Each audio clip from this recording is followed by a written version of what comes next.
What up? What up? What up? This your guy Mark Lavelle is here for Check Hook Boxing Talk. Yo, it's been a couple of weeks. The holidays. We had Christmas and New Year's and all that stuff. So I hope everybody's having a fantastic New Year. And today's episode of Check Hook Boxing Talk, I'm gonna address FathAiners. FathAiners. That's fathers as trainers. And the reason why I wanted to do this is because, like I said before, I don't want to. I respect all fighters. If you're a professional fighter and you get in that ring and you risk your life, I have the utmost respect for you. However, there are some things behind the scenes that the casual boxing fans don't really understand. So, with that being said, I would like to address these things so people can have a more clear understanding of what it actually takes to get in that ring and how focused you have to be. And the FathAiners sometimes take away from that focus. Now, there's a couple of fathers that I would like to um, put on the hot seat, for lack of a better term. You know, you got Danny Garcia's dad, Angel Garcia. Now, it's obvious, it's poignantly clear that he loves his son. He loves his son. However, some of your behaviors in the build up to the fight, it's kind of it's counterproductive to what Danny would need or what would be most useful for Danny. You arguing with the other fighter's dad.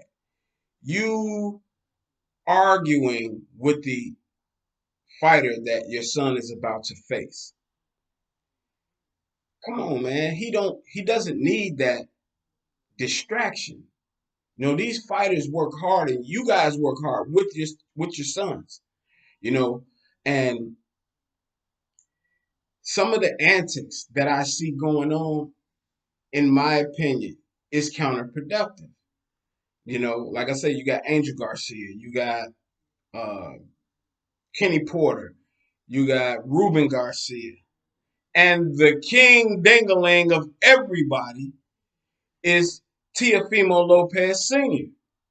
Like, this dude is out of his mind. Like, you are not helping your child. I've seen this so much coming up. My son played Pop Warner, and I saw parents. I saw the mothers, and I don't expect anything different out of them because they're mothers. So they have a certain space that they don't want you to invade of their sons or their daughters or their children, period. They're mothers. Fathers, when it comes to things like sports and, you know, teaching your son certain values and certain codes of ethics, I have seen the total opposite of that when it came to the parents. They're living vicariously through their children. They are being a distraction. They're getting into it with the other fighters. And like I say, Angel Garcia, Ruben Garcia, Teofimo Lopez Sr., and Kenny Porter are the ones. They're not the only ones. Don't get me wrong. They're not the only ones. However, they're the ones that stand out the most to me, to Mark Lavelle. Those are the ones that stand out most to me. Like when uh when Ruben Garcia or Ruben Guerrero and Robert Guerrero in the press conferences, the press tour for them building up to fight Floyd. Some of the antics that Ruben Garcia did, man, it takes away from your son's focus because he got to worry about if somebody about to smack the mess out of you because you running off at the mouth all the time. You're constantly running off at the mouth. You running up on fighters. You talking crazy to them, and then you saying stuff that really wasn't cool. And don't get me wrong. I understand you love your son and you're trying to pump the fight up and you're doing all this, for in your mind for the right reason. And I'm a firm believer. I'm a father too. So I'm a firm believer in questioning my method, but never my motive. Because my motive has never differentiated. It's never been anything other than what's best for my child or my children. So I get it. But the way you go about it, bruh, like it's hurting him. He can't even focus. If you look at the one of the press conferences for uh, Garcia Guerrero, you can see Danny Garcia just sitting there like, man, come on, man. I hope don't nothing jump off. I'm gonna have to foul on this dude, daddy. You know what I'm saying? You could clearly see that, and I respect Danny for that. And any of these fighters, the Sons, I respect them to the utmost because that's their dad, man. That's their dad. But in the same token, it's counterproductive to what you're trying to assist your son into achieving. Your son don't need to be worried about if my dad is going to run up in here on this dude and somebody going to cold cock him. Now I got to blow the whole fight because I'm about to get down because that's my dad. And Ruben Guerrero, like, dude, come on, man. I get it. I get it. I get it. You was a cholo, you about that life and the whole nine. I get it. I understand that's what that's what you come from and you're trying to promote the fight. I get it. But when your son has to work, like you up there screaming, women beater, like come on, dude. Like that's not cool, bruh. You know what I'm saying? Because that's some personal stuff. And then that means that the situation can get personal, which means your son is going to have to get personal and not be about his business. So when you do things like that, it's counterproductive to your child. It's counterproductive to what the ultimate goal is, which is to win the fight. Then you got Kenny Porter. And I'm not going to fake the funk. I'm not really a fan of Sean Porter's. I respect Sean Porter as a fighter, but I'm not really a fan of Sean Porter's. Like uh, Earl Spence said, like you look like you drowning in deep water when you fight because you're just wild or whatever. But everybody got their style, and that's what works for him. That's why he was able to become a world champion, and that has a large part to do with Kenny Porter. However, the trainer and the father should not attempt to be bigger than the fighter. And in my opinion, that's just my opinion. That's how it reads. Like after the Terrence Crawford fight, I watched the interview and they were asking Kenny why he stopped the fight. And man, kudos to Sean, man. You respect your pops to the utmost, and I get it because that would have been one of my kids that they would out. Not because they're being disrespectful, but because of the way that I raised them to be outspoken, be boisterous, have the most confidence in yourself, and stand on what you feel. Period. So it would have been a different movie had it been my kids. But I respect Sean Porter for the way he respects his dad. Now, that respect is warranted in a father-son situation. But is it a trainer-fighter situation? Nah, I don't think so. I really don't think so. Because everything that Kenny Porter said was based on how he feels, what he thinks, you know, how he wants to be perceived. It's all about him. And then when it got to a conversation where, you know, he was saying like he wasn't doing what I told him to do, so I threw the towel in. It was basically like, you're not gonna embarrass me. I'm Kenny Porter. I trained you. You're supposed to do this. And if you can't do that, if you can't execute the plan, then I'm not rocking with you and I'm gonna stop the fight. And I think that was totally 100% wrong. That's my opinion. I'm not telling you to feel the same way or anything like that, but that's my opinion. That's my perspective on what I witnessed. The man wasn't hurt, not to the point of where he couldn't continue. Sean Porter always get knocked down. Adrian Broner knocked him down. Errol Spence knocked him down. Terrence Crawford knocked him down. And when Bud knocked him down, it was like, damn, he banging on the thing. Like, damn. He wasn't banging on the mat like Oscar De La Hoya, like, oh my God, it's over. I can't get up. It wasn't that. It was more disappointment, as if now I gotta hear this dude mouth. So FathAiners are not always a good idea. Even with Floyd.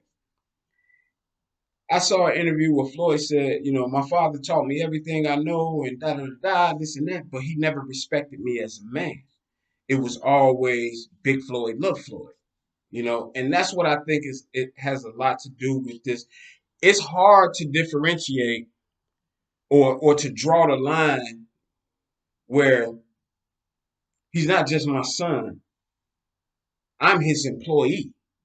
I work for him. I'm training him because he hired me. He can hire any other trainer.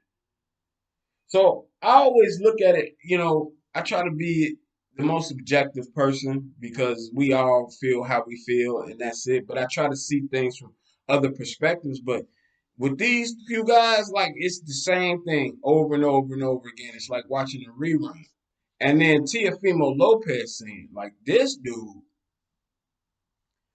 you killing your son, bro. And I don't mean to be so harsh, and I don't mean literally like he's gonna die, from you just stressing him out, he's gonna stroke out. That's not what I mean. But I mean like you're killing his career. Because people are not only going to exacerbate any missteps that Teofimo Jr. has because he had them, they're going to be exacerbated because of you and the nonsense that you're always on. It don't matter who he's fighting. He's fighting another professional fighter. Otherwise, the fight wouldn't be able to be promoted and it wouldn't sell. So when you constantly talk about this person's a bum and he's a pussy and he's a bitch and all these things that you say about these fighters, let's not forget they're professional fighters. So they're not no walk in the park.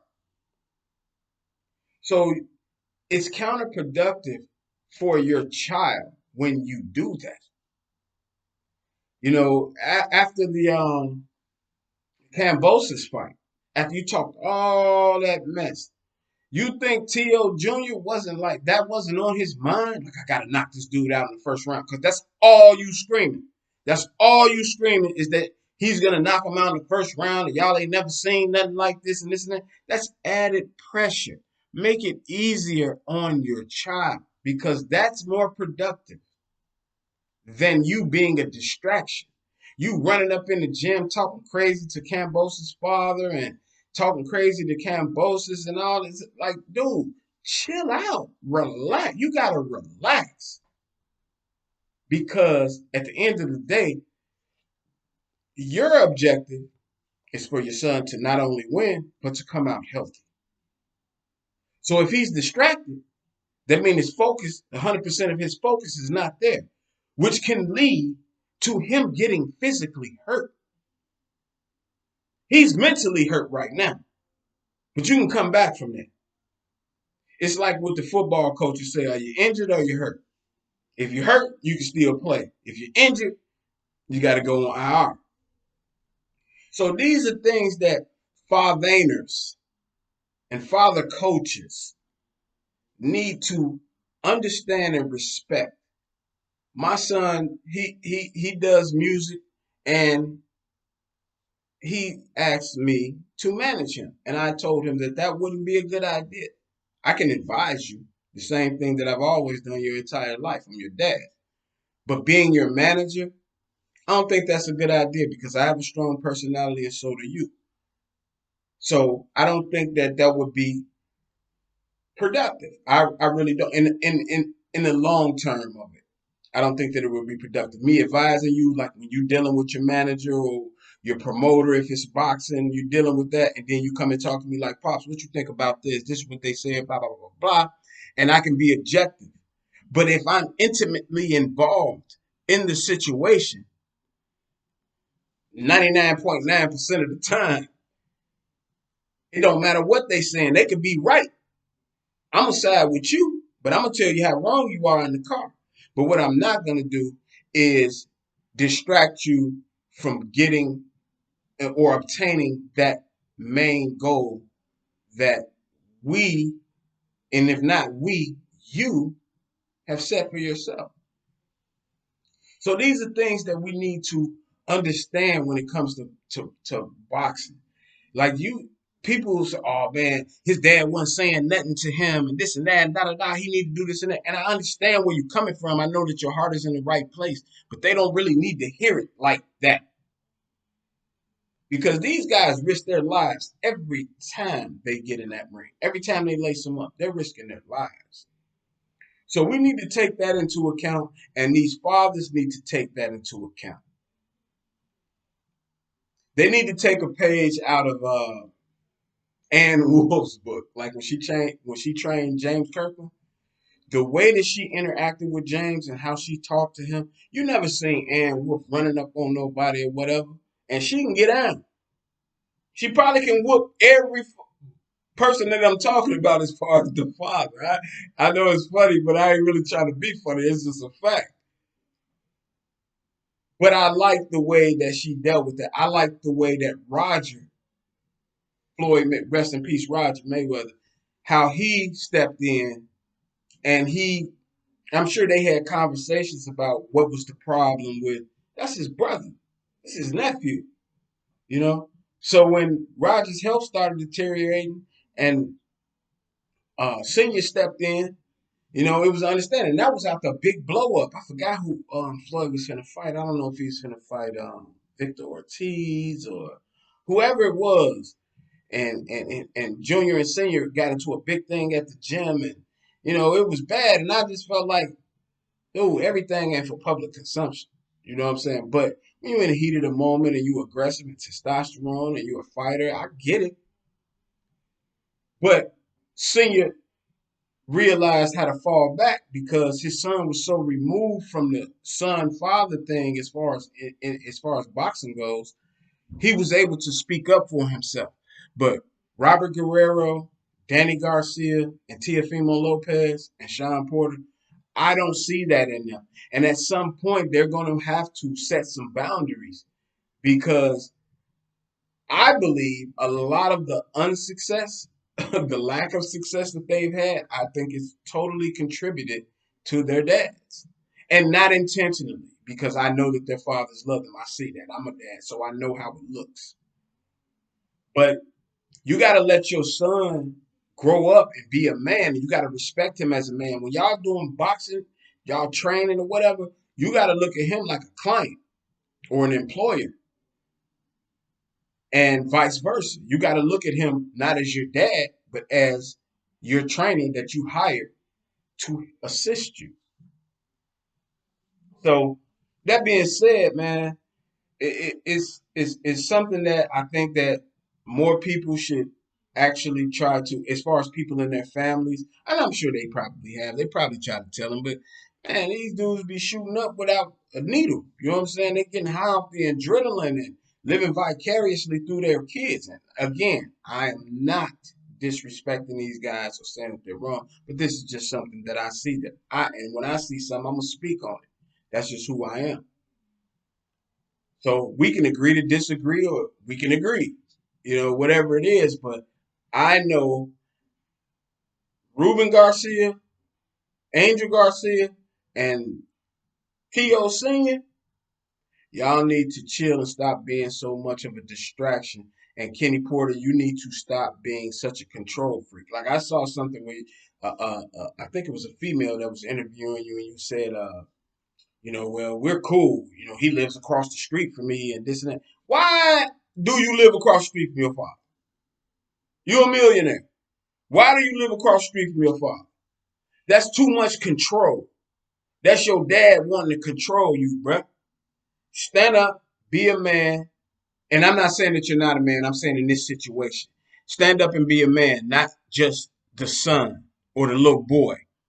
And Kenny, I know you love your son, man, and I know you want to watch out for him and do it. And I'm sure you know things that I don't know as far as character wise or influence wise. And maybe that's why you guys do the shit that y'all do. But from a professional standpoint, from a boxer trainer standpoint, stay in your lane, bruh. This your guy Mark Lavelle is hell for Check Hook Boxing Talk. Peace.